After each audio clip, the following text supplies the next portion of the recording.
Saudara, kalau kita bertanya kepada hati kita yang paling dalam, apakah benar kita membutuhkan banyak orang di sekitar kita? Apakah benar kita menginginkan banyak teman untuk senantiasa kita ajak berkomunikasi setiap saat? Nampaknya jiwa karakter manusia egois itu sebenarnya mengungkapkan bahwa manusia kita itu tidak menginginkan banyak orang yang ada di sekitar kita. Karena kita merasa terganggu dengan keberadaan banyak-banyak orang itu. Kepentingan kita menjadi terkendala dengan banyak orang-orang di sekitar kita. Sehingga sebenarnya sifat egois kita menunjukkan bahwa kita sebenarnya tidak memerlukan banyak orang. Nah, mengapa demikian? Karena jika kita dikerumuni banyak orang, jika kita berhubungan dengan banyak orang setiap saat, maka dipastikan ada potensi konflik yang pasti terjadi. Ada potensi perselisihan yang tidak bisa dihindarkan ketika kita harus berhubungan dengan banyak orang. Mungkin itu salah satu mengapa manusia itu juga tidak menginginkan banyak orang di sekitarnya.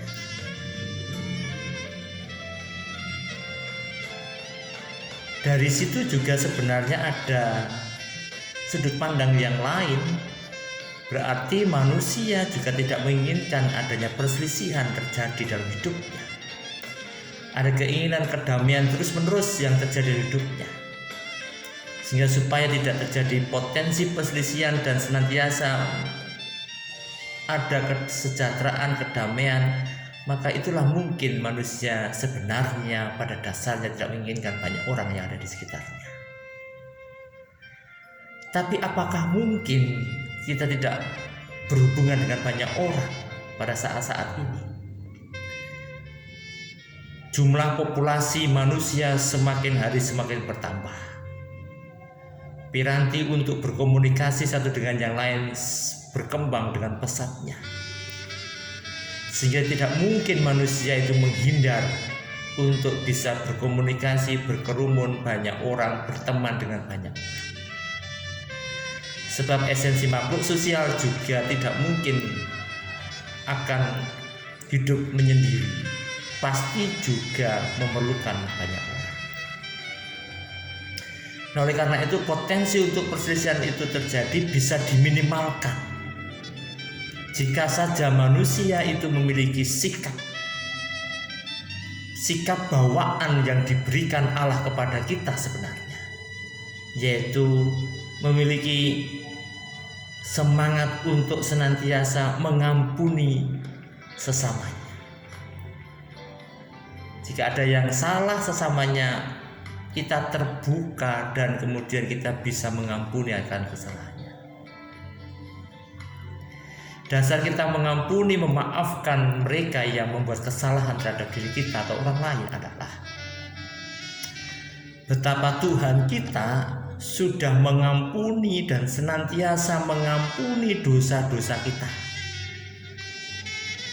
Mungkin dosa-dosa kita sudah terlalu banyak dibandingkan dengan orang lain yang membuat kesalahan kepada kita.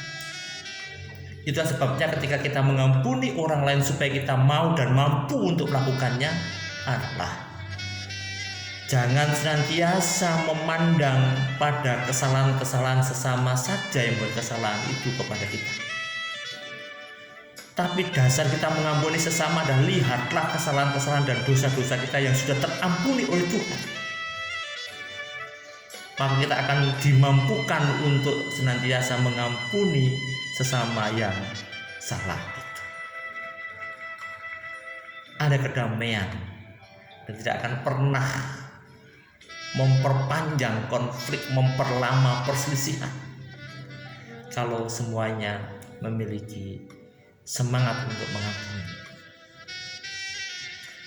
Nah, yang terakhir saya mau mengatakan ada dampak yang luar biasa jika kita manusia yang sudah terampuni oleh Tuhan atas kesalahan-kesalahan dan dosa-dosa yang luar biasa dan tidak mau mengampuni orang lain adalah yang pertama, hubungan kita dengan Allah pasti rusak karena kita gagal memanfaatkan pengampunan yang Tuhan sudah berikan kepada kita. Yang kedua, hubungan kita dengan sesama pastilah juga akan menjadi hancur karena terus terjadi perselisihan dan tidak ada pengampunan satu dengan yang lainnya. Maka dipastikan bahwa mereka yang belum bisa mengampuni sesamanya, dipastikan bahwa mereka itu juga tidak akan pernah memiliki hubungan baik dengan Tuhannya. Dan yang terakhir adalah orang yang tidak bisa mengampuni sesamanya, sebenarnya orang itu punya masalah dengan hubungan dengan dirinya sendiri. Hubungan buruk terjadi dengan diri sendiri. Sebab orang yang tidak bisa mengampuni orang lain, orang yang memiliki hubungan buruk dengan dirinya sendiri, orang itu sedang membatalkan pengampunan yang dari Tuhan. Dan yang lebih tragis lagi adalah orang itu mempertahankan luka batin penyakitnya dalam dirinya.